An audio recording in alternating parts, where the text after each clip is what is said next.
وأنا اخترتك فاستمع لما يوحى إنني أنا الله لا إله إلا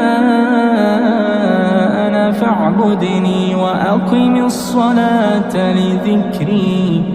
إن الساعة